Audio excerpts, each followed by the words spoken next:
shifts and moves, and oh, we're in a meeting, okay, let's leave my iman and everything outside.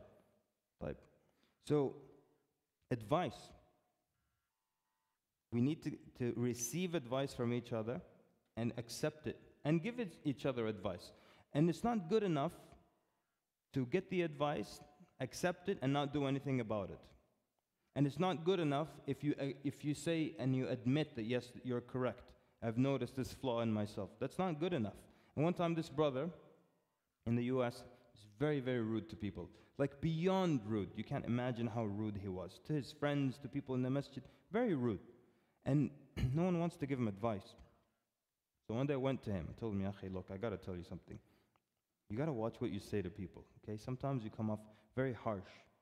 He said, yes, I know that. He said, sometimes you're very, very rude. He said, yes, I know that. And he was being very, very humble in admitting that he knows it. He was doing this. I know that, ya akhi. Yes, I know that.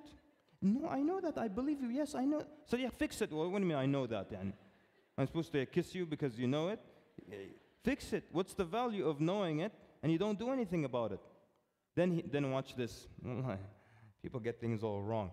Then this is his comeback. I know that.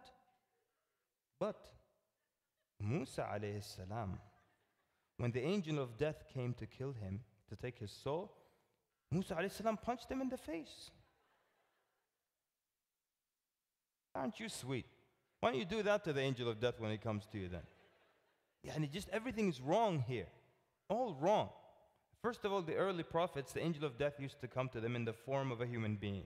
Okay, so Musa alayhi salam, when the angel of death came to him, he thought it was someone just fooling around, something like that. So his first instinct was to strike the individual. That you're going to use that as an excuse? A lot of people use Umar radiallahu anhu as an excuse. I'm like Umar. No, you're not like Umar. You're rude. That's what you are. I'm like Umar.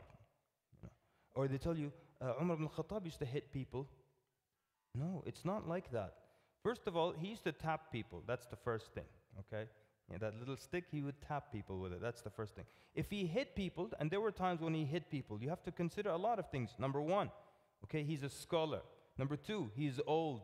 Number three, he's the Khalifa. Who are you? You're 18 years old, you're striking someone who's 20. Umar used to hit people. Oh yeah? I'm going to talk to your mother. Put you in timeout or something. So then everyone has a weakness, right? Obstacles. Everyone has a weakness that's stopping them from changing. Everybody wants to have taqwa. Everybody wants to be like the Sahaba, but everyone also has a weakness. What is it? Is it the environment that you live in? A study was made in the 90s, basically, where they spoke to a lot of non-practicing shabab, males, and they asked them, what is the number one thing that is stopping you from practicing, from praying, from being good? And 96, the number one or the main cause, 96%, the reason was friends. They're friends, they have bad companions. So 96% of them said bad companions. That's the main reason that they're not practicing well. So the environment has a huge effect on someone. We know this from the hadith of the man who killed 99, right? And then he killed 100.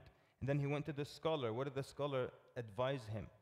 He says, leave this area because your friends, the places where they gather, where you gather, it will just further remind you and keep you upon that sin. So he told him, leave this area immediately. So you change your environment. Now, I'm not saying you change the environment.